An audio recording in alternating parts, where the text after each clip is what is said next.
Hey, welcome back, everybody.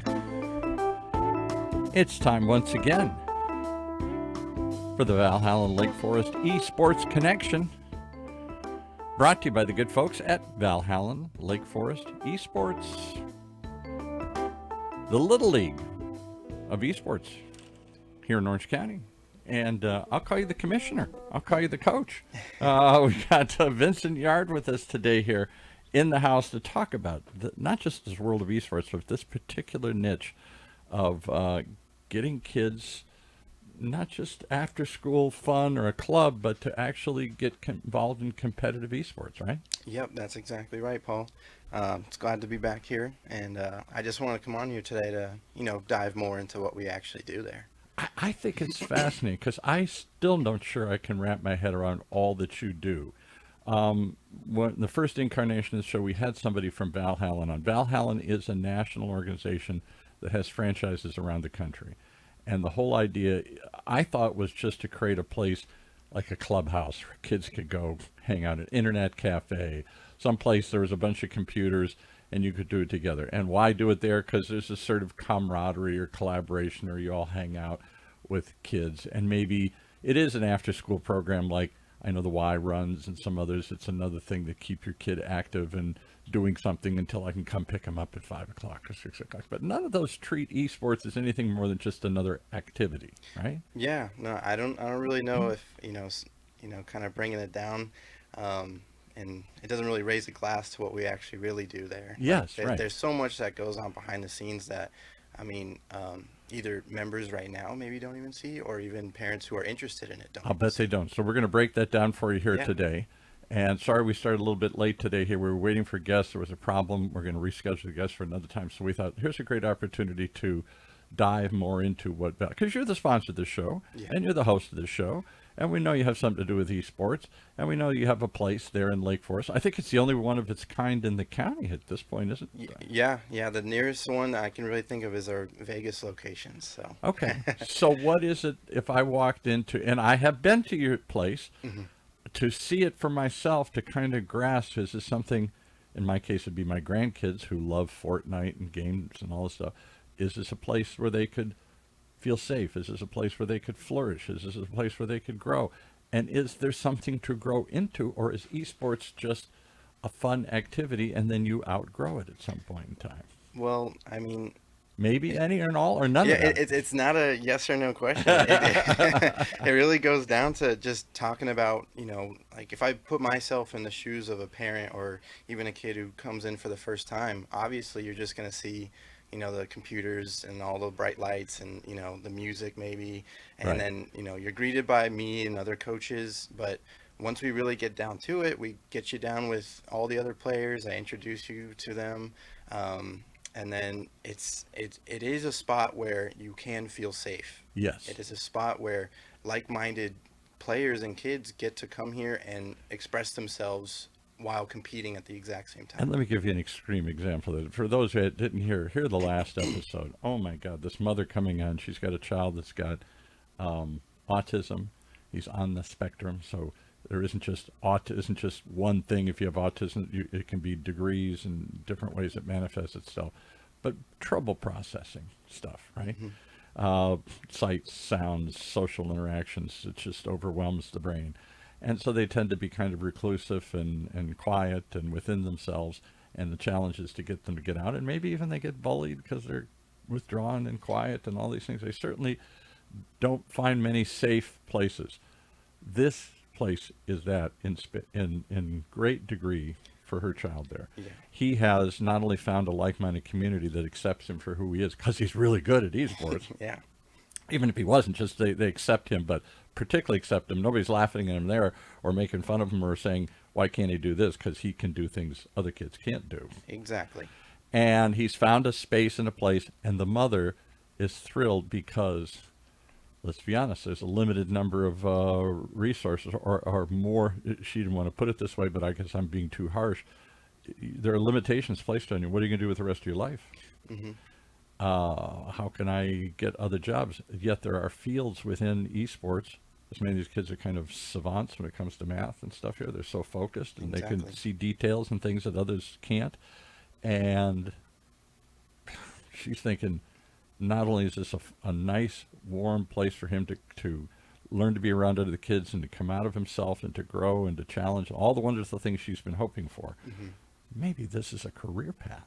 Yep. No, exactly. And I mean, even now, we recently had a lesson where I was actually talking to the kids about what they want to be when they grow up.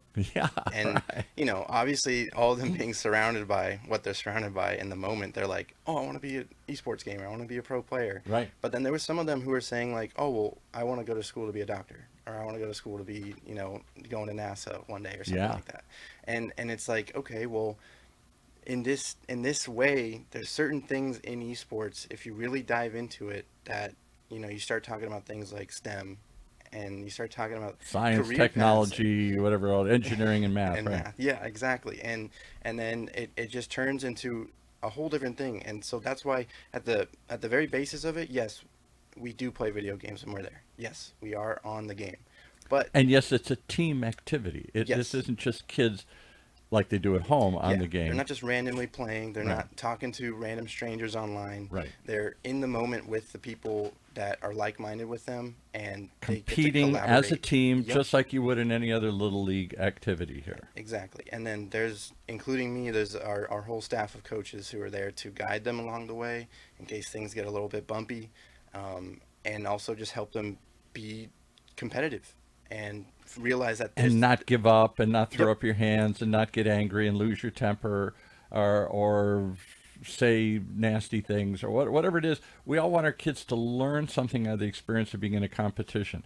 Teamwork, fair play, persistence, a certain attitude to carry yourself and not to quit and give up. yeah. And then yeah, exactly, because all those things just go beyond the games. They go Right. go You can beyond play the any competitive game video and do games. that. Yeah. Yeah, right. But it also goes into your schooling. It goes into how you treat your parents at home. It goes into how you treat Yes. anyone on the side of the road. Like it's just that these building blocks for a foundation for them to go through life. And it's- So I went there to observe for myself. yes, And I'm of a certain age. I'm the aging, baby boomer here. I have grandkids that were the kids of there. These kids are mostly like around 10, 12. Mhm. What's the youngest and what's the oldest? our youngest is 7 years old. 7. Oh, Yes. wow, okay. Yeah. And old, they probably stop at what, I 14, think 15? our oldest one is 15. I think they're turning 16 this year. Yeah, Yep. okay. So it's that late elementary, more kind of middle school, Hmm. middle ages, and then up to the beginning of high school. Kind of that's your target market, and that's Yep. where these kids compete and they come in. Exactly. Those kids normally, like my grandkids, it's like herding cats. I can't get them to stay focused for 5 seconds. They're used to they all have ADHD. They all have short attention spans. They all wiggle and nervous, and I can't get them to stay on task for anything. And when I watch them compete in their other little leagues, much of that carries over. Hey, pay attention. Hey, didn't you see that? Hey, you got to catch that. You got to throw the ball at him. And it's like, huh? Oh, yeah, right. Okay, am I doing something here? And then their head is elsewhere. I didn't see any of that. The night I was there, I don't know what you had, 15, 20 kids, something like that. Yeah, around 15. And they're focused. They're on time. They're not whining. What time's pizza? What time do I have to go? The typical stuff I see at that age. Yeah. They are engaged. They're enthusiastic. They're focused. They're in it. They've all doing their thing. They're not smart alecking around. They're not goofing around. You don't have to say, hey, get back on there. Hey, what are you doing? Hey, quit. Don't say that. They were there. They were present in the moment, as people would say, in a way I'm not used to seeing 10-year-olds and 12-year-olds. Talk about that. And no, and I mean, first of all, I really appreciate that. Maybe I'm, because And I will say part of it is you. Yeah. Even the parents have said there is something magic going. I'm not going to give you too much accolades, but many parents praised you for the way that you run this thing. It's not an iron fist, but it's not a lackadaisical thing. You're engaged with the kids, and they're engaged with you. So Yeah. that's great. no, yeah, and I mean, a lot of it comes from actually it's something that I've found and looked into. I don't mean to go on like a little tangent, but Yeah, go ahead. it was a research study done. I believe it was at UCI, and it was called the near peer study. Near peer study. Okay. Yeah. So it actually involves, educating the youth and what mentors should do in terms of these things. Yeah. And what they found is that it comes down to what age is your mentor or your coaches that you want to have around these kids, Hmm. and as long as that person is also able to relate to them, while also still being relatively close to age in them, Yeah. they Right. still recognize you as a position of authority, but also they relate with you and they don't go, oh, you don't know what you're You're talking almost about. kind of like an older brother or an older kid, as opposed to a Exactly. dad or grandpa or the teacher Yeah, in the classroom. exactly. Well, I think you embody that, and I'm not just saying. Others parents said that to you. I think you know that. You seem to have a gift for this, and you seem to be good at it, and the kids like it. But Yes. beyond that, I'm stunned at how, I guess, because they really love this, how into it, how focused, how into. I watch my Hmm. grandson at home, or when he's playing. Comes over and plays on my computer. Come to see Grandpa. Yeah, can I go upstairs and use your computer? Okay, sure. I'll see you in 3 hours. Um, it's an intensity that I don't see other activities. He doesn't seem that intense about baseball or anything else. Yeah, and He likes things, but he doesn't have that same sort of dedication and drive mhm. and intensity to focus on and get better at like he does with Fortnite. Yeah, and I think a lot of that stems from how big esports has become in recent years, Yeah. especially for these kids who are growing up on YouTube and Twitch and seeing all these either streamers or big pro players getting all this money or getting scholarships to go to college. They want that. And so what I do when they're there, and a lot of what I was doing that night that you were there too, and I still continue to do, is I level with them and I tell them the reality of like some of them may not understand it yet, but No, no, it's all yeah, still a fantasy. exactly. I'm just going to be an astronaut. I'm going to be a rock star. Oh no, I'm going to be a Twitch star. Exactly. But at the end of the day, as long as I say something that really tells them, like if they win the whole thing, they actually get a banner which they get to sign their, their username or their actual name on it, and it's like enshrined there forever. So like I took a second to explain that to them, and then we run little drills in like groups, kind of like how you'd see at like a soccer practice or a Yeah. baseball practice, and again, that's what we're gonna be doing today, but it really puts them in a mental area where they're like, okay, I want to be better at this and I want to win and I want to be better for my team. Not just Yeah. myself, but for my team. And And isn't that what we all want? We want them to want something, to mhm, strive for something, to work for something, not just have it handed to them or think life is easy, because it sure ain't. It may be easier in nice Orange County here than other places, but even still, you get out in the ugly world and it's ugly out there. You got to fight, you got to strive, you got to work. Talent only gets you so far. That gets you in the game. Now, mhm, what determines if you rise to the top? It's not always the best. It's often the hardest worker. mhm. Kobe Bryant, Oh, wasn't yep. necessarily the best. He was a great player, but he wasn't the best player. But he worked harder than anybody else did on the team. Yeah. No, I mean, have you ever seen his routine? Oh, throw what, 1,000 free throws before the Yeah. game? Something nuts. Yeah. Everybody else is driving in. He's been there for 2 hours. Yep, exactly. I mean, and I'm not saying, for you guys at home that your kids got to play at 4 a.m. or something, No, but but it, drive, yes. determination. Yeah.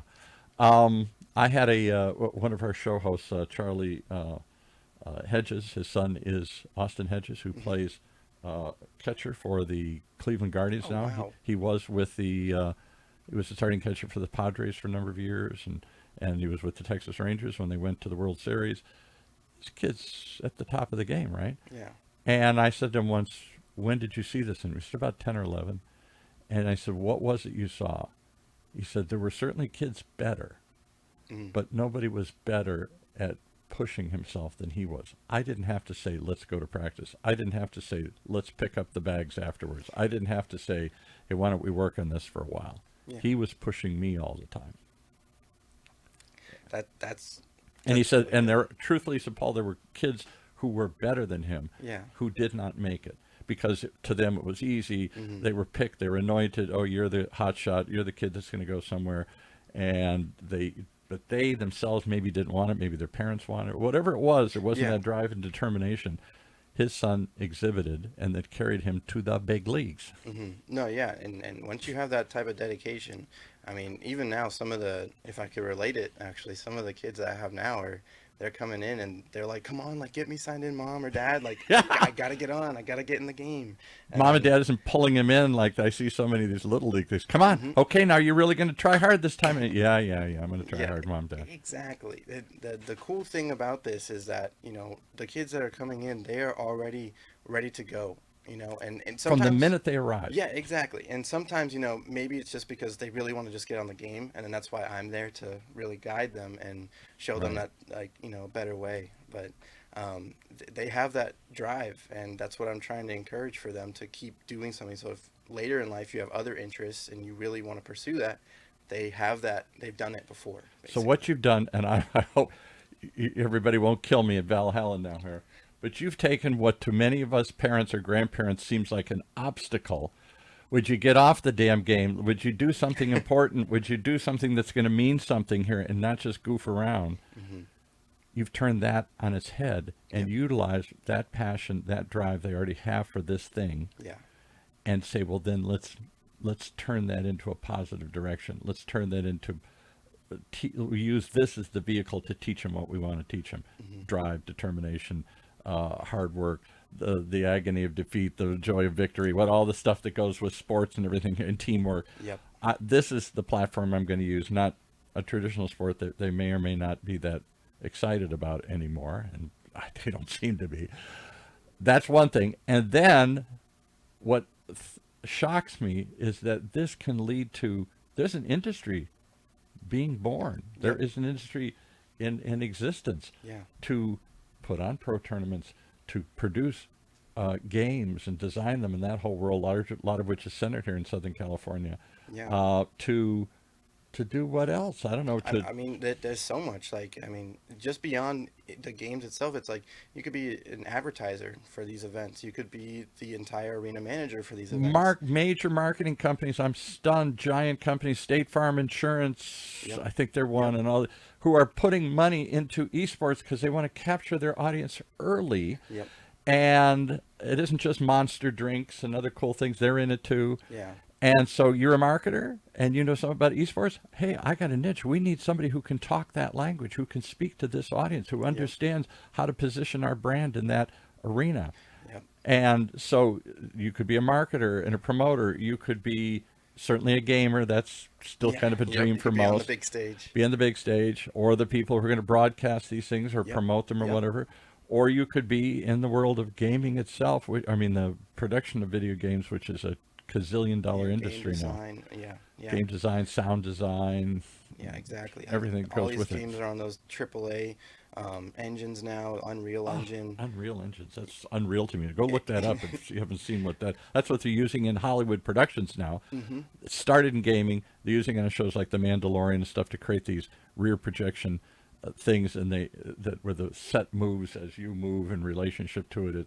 It isn't just a painted thing that you're walking in front of anymore here, or a green screen that you're just walking in front of. Yeah. It's an interactive, and they're only able to do that because it's creating a gaming environment out of a real environment, if that makes any sense. It's turning reality into a game, and all these elements can be coordinated and projected and Yeah. Something I tied like. together. Something I like you mentioned is that these are like TV shows. They're not video games. It's TV That's shows it. or movies.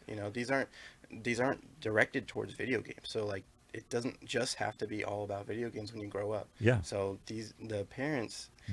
Video games are now affecting film and television. Exactly. The technology developed for video games, specifically Unreal Engine, which I guess can manage multiple things and variants and variables and all this stuff like in a game. You can go anywhere and every way, and it all has to adapt and change and move and on the fly and all this stuff. That's a very sophisticated animation that they're now using in major television productions like The Mandalorian. Go look it up if you haven't seen it. Many others following that.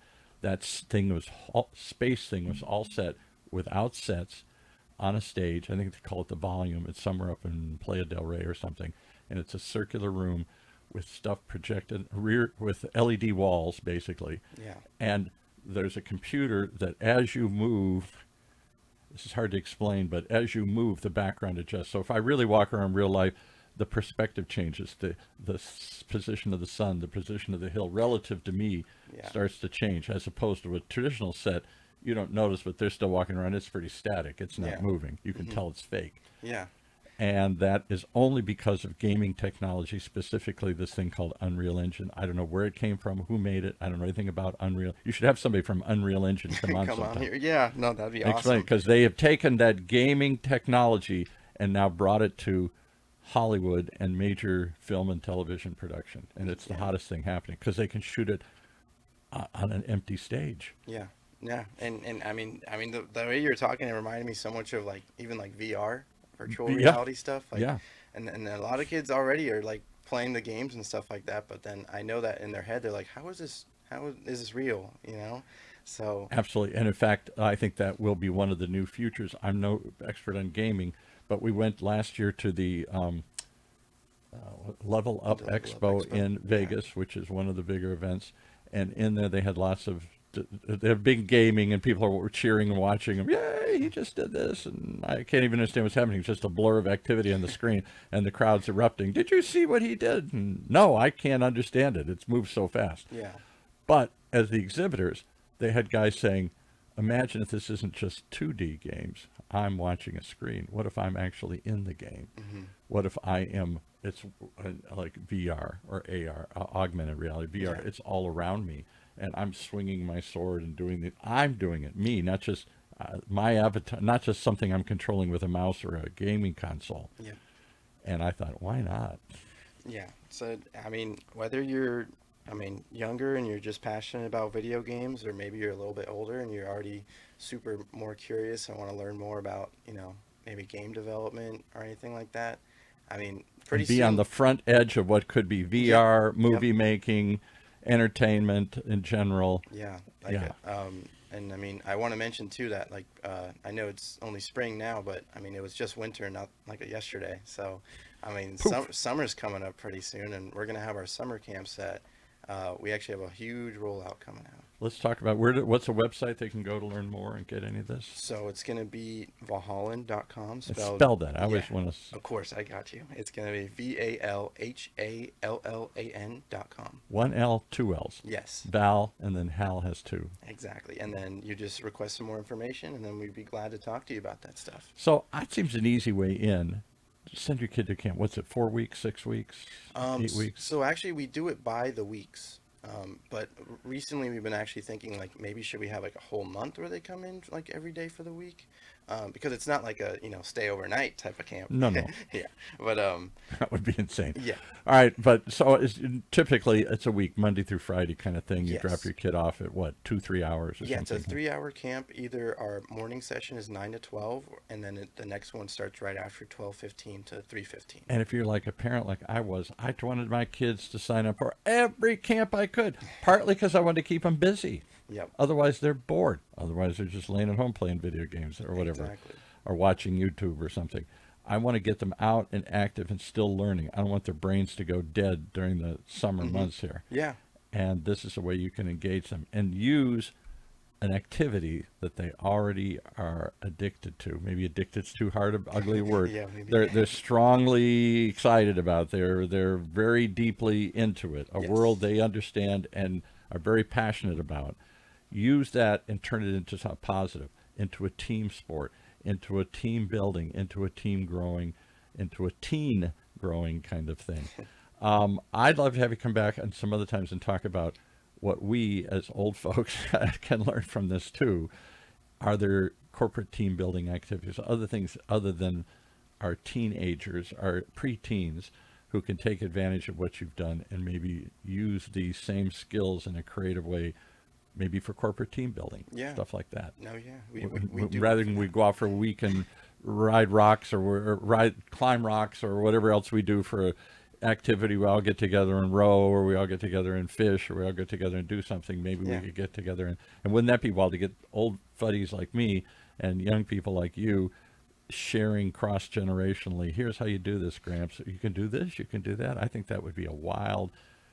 More and more companies are facing Yeah. multi-generations in the workforce. 60-year-olds, 20-year-olds, what can they communicate on and collaborate on? A shared activity they can do Yeah. rather than go out and hike like they want to do or something. Oh yeah, I mean, we do offer that. So I mean, I'd love to talk about that. I'd love to explore that some more, because again, it's taking that esports and using it as a team building activity, which is not what I think of. I think of it as a solo thing. I sit and play by myself. Yeah. You're showing it can be a true sport, an esport, a little league of esports. I like the way you word it. All right. Thank you so much for joining us. Give us the website one more time. How do they reach Valhallan? You're in Lake Forest. Yeah, Valhallan Lake Forest, but our website is going to be valhallan.com, spelled VALHALLAN.com. Okay. Go check it out. If not for yourself, certainly for your kids, and see how you can use this passion they have and direct it for some really cool purposes here. Thanks so much for joining us. No, thank you.